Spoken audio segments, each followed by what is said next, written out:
Is snoring killing you in your sleep? We often think of snoring as that funny or annoying habit that a family member does. But snoring for the most part is nearly never normal. 25 million people in the US now suffer from sleep apnea. And it's well established in the scientific literature that sleep apnea puts us at risk of heart attack. Obstructive sleep apnea causes severe oxygen deprivation during sleep, which damages the brain and deep neural centers.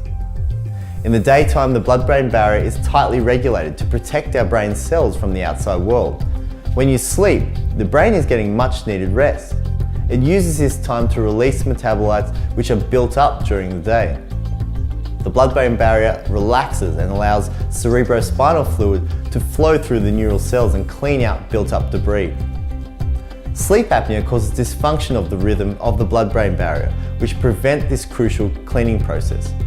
Its first signs are memory loss, brain fog, and daytime sleepiness.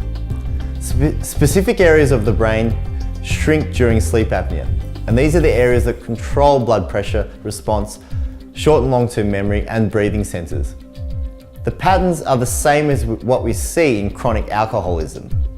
Sleep apnea is a chronic long-term condition that leads to a slow degeneration of the brain. Most concerningly, we're also seeing kids with obstructive sleep apnea. In the dental surgery, they present with long faces, open mouths, shadowing under the eye, they report wetting the bed, and they have poor concentration at school.